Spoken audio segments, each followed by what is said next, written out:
Stanley Park is Vancouver's first, largest, and most beloved urban park. Stanley Park is a magnificent green oasis amid the urban landscape of Vancouver. Explore the 400-hectare natural West Coast rainforest and enjoy scenic views of water, mountains, sky, and majestic trees along Stanley Park's famous seawall. Discover kilometers of trails, beautiful beaches, local wildlife, great eats, and natural, cultural, and historical landmarks, along with many other adventures. The park offers a wide range of unforgettable experiences for all ages and interests, including Canada's largest aquarium.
The park has a vast history and is one of the first areas visitors come to explore in the city. In 1886, the land was named Vancouver's first park after Lord Stanley, the recently appointed Governor-General. Unlike other urban parks, Stanley Park is not the creation of a landscape architect, but rather the evolution of a forest and urban space over many years. Most of the man-made structures within the park were built between 1911 and 1937. Places like the polar bear exhibit, the aquarium, and the miniature train were additions from the post-war period. Much of the park remains forested. Just as it was in the late 1800s, the park has roughly 500,000 trees, some standing as tall as 76 meters and hundreds of years old. In the past 100 years, there have been 3 major windstorms that caused damage and loss of many of the trees, the most recent in 2006.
Not only was Stanley Park named for the Governor-General, but so is the Stanley Cup, and they have more in common than you would think. Both names originated from Governor-General, Lord Frederick Stanley. Stanley's entire family became highly active in ice hockey, so much so that his two sons, Arthur and Algernon, formed a new team called the Ottawa Rideau Hall Rebels. Arthur also played a key role in the formation of what later became known as the Ontario Hockey Association and later became the founder of ice hockey in Great Britain. Arthur and Algernon influenced their father to donate a trophy that could be used to show a visible sign of the hockey championship. The name Stanley Cup was not commissioned until 1892, which means the park is not only much bigger, but it also has a prior claim to the name.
One of Stanley Park's most fascinating attractions, not to mention one of the most visited tourist attractions in British Columbia, is the famous totem pole display at Brockton Point. Begun in the early 1920s with just 4 totems from Vancouver Island's Alert Bay region, the display grew over the decades to include totems from Haida Gwaii, previously known as the Queen Charlotte Islands, and Rivers Inlet, on British Columbia's central coast. Some of the original totem poles were carved as early as the late 1880s and have since been sent to museums for preservation. Others were commissioned or loaned to the park between 1986 and 2009. Nearby is another excellent example of First Nations art in the form of the Coast Salish gateways. The 3 carved gateways serve as the entry to the Brockton Point Visitor Center as well as the traditional lands of the Coast Salish people.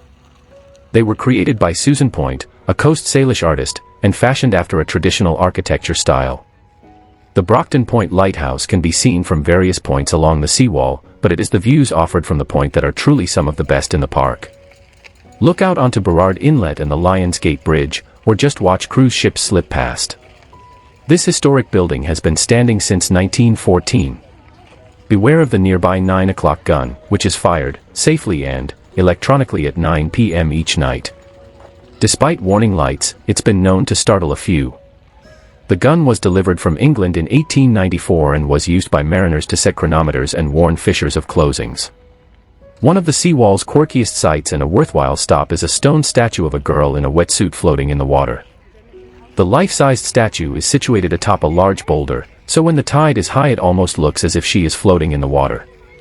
Other monuments in the park include the SS Empress of Japan figurehead, a beautiful replica of the ship's figurehead that sailed between Vancouver and the Orient from 1891 to 1922, Lumberman's Arch, a photogenic archway honoring BC's lumber industry, a statue of Lord Stanley, who had both the park and hockey's most important trophy named after him, and a statue of Scottish poet Robbie Burns. If more natural attractions are your idea of sightseeing, make sure you don't miss the Siwash Rock. It's a 32-million-year-old rock outcropping that's best viewed from the Seawall 3rd Beach and the Lions Gate Bridge. According to First Nations legend, a man was transformed into Siwash Rock, a reward for unselfishness. Directly inland from the Siwash Rock, towards Park Drive, is the Hollow Tree, a well-loved Stanley Park landmark. The cedar stump itself is around 700 to 800 years old, and for as long as the park has been a park, Vancouverites have posed for photos inside its cavity. The stump was badly damaged in a storm in 2006, and despite being slated for removal, locals rallied around to raise the funds to stabilize it, and it's once again a popular spot for visitors to snap a picture.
With so many lush towering trees, it's hard to believe at one time Stanley Park was a logging location.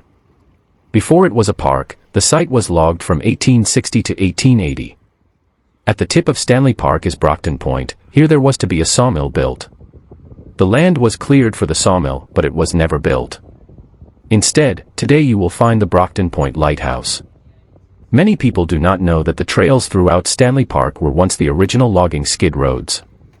At 9 p.m. sharp every evening the sound of cannon fire can be heard ringing through the air. This is the Stanley Park 9 o'clock gun. The gun was originally cast almost 200 years ago in 1816 in England, then brought to Canada to be installed in Stanley Park over 70 years later. The installation took place in June of 1894 with the assistance of the Department of Marine and Fisheries to warn fishermen of the 1800 hours Sunday close of fishing. On October 15, 1898, the gun was fired for the very first time in Stanley Park at noon. The 2100 hours firing was later established as a time signal for the general population and to allow the chronometers of the ships in port to be accurately set. The Brockton lighthouse keeper, William D. Jones, originally detonated a stick of dynamite until the cannon was installed.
What's a good park without great activities for kids?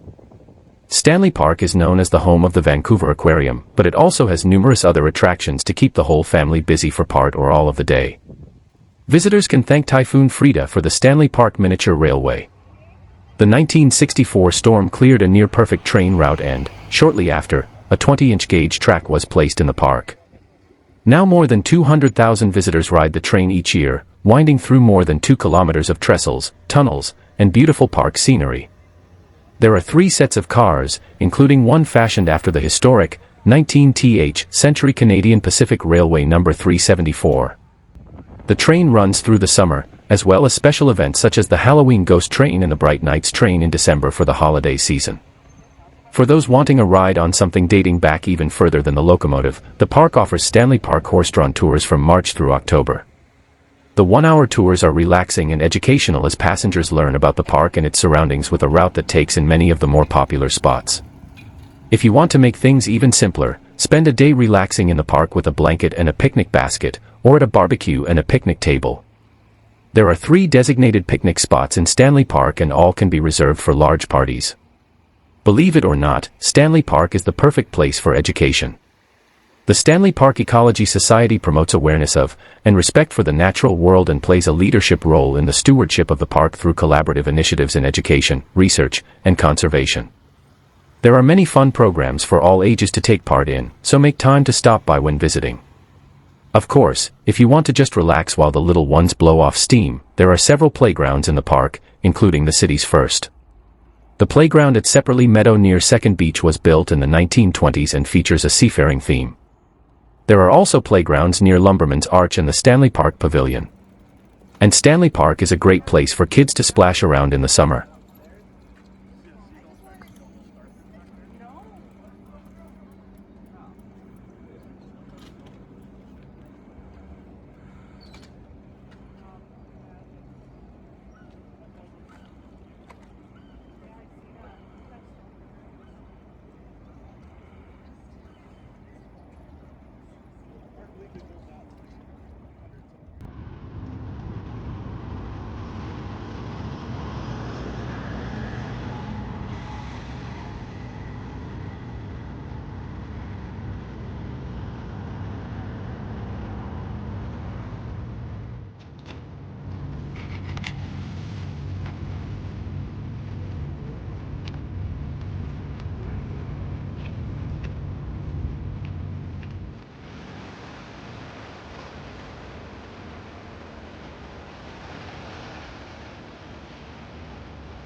Children love splashing around in the pool when the weather's warm, and Stanley Park is happy to oblige.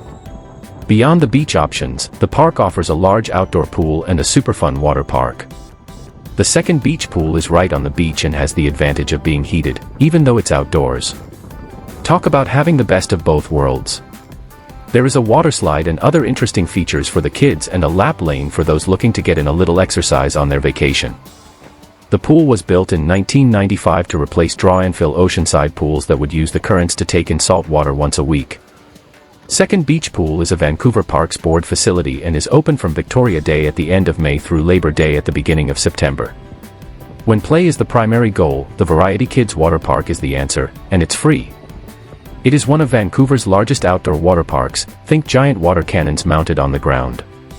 There are water geysers and water canyons throughout, so be ready to get soaked, perhaps when you least expect it. The pools are ankle-deep and include various features to make the park accessible for kids of all ages and perhaps parents looking to cool off as well. The water park is located at Lumberman's Arch and is open from June 1st to September 1st.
Second Beach, on the park's southeastern coast, boasts the popular Second Beach Pool, a heated, outdoor pool with magnificent views of English Bay and the west side of Vancouver. Secluded Third Beach, also on the park's southern coast, features a sandy beach and beautiful views of the sunset. Both offer concessions and basic services. A third swimming beach is located just outside the park connected by the seawall. English Bay, or First Beach, is the city's most popular beach. There is a washroom, kayak and paddleboard rental facility, sand volleyball courts, and even a swimming raft with a large slide.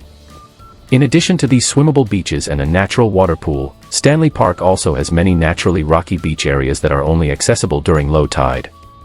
These untouched, mostly hidden spots are home to an array of starfish, shellfish, and other marine life. There are also two prominent lakes to enjoy. Beaver Lake, which was once home to a beaver colony, is the lone natural, freshwater lake in the park. Herons and trumpeter swans are commonplace, and come summer, colorful water lilies take prominence. Lost Lagoon is a man-made lake near the park's entrance that features plenty of wildlife and a 1.75-kilometer trail around the perimeter. Check out the Stanley Park Nature House, run by the Stanley Park Ecology Society, for great info on the park's flora, fauna, and social history.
English Bay Beach, also called First Beach, located along Beach Avenue between Guildford St and Bidwell St, is the most populated beach area in Vancouver's downtown area.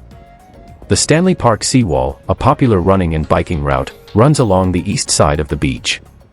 English Bay has many attractions to see, such as English Bay itself, English Bay Beach, the English Bay Seawall, and the Inukshuk Monument.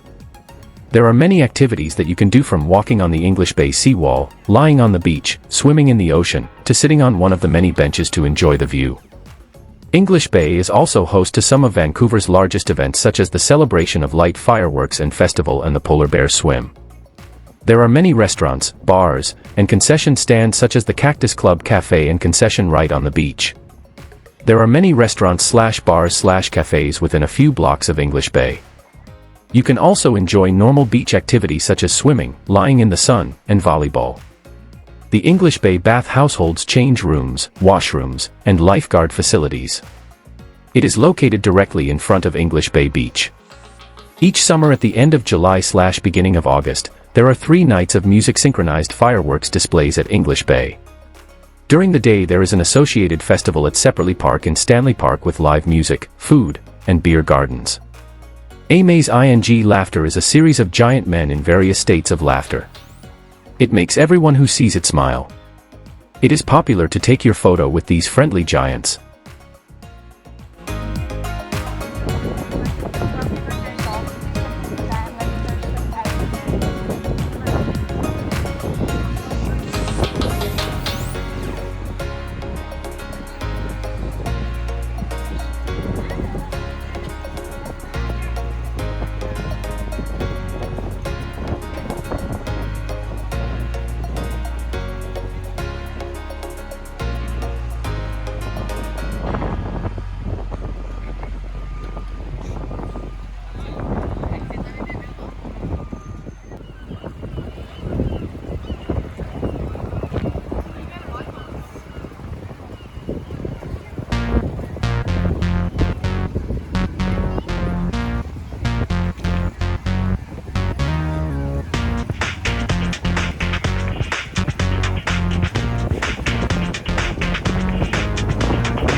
Hey everyone!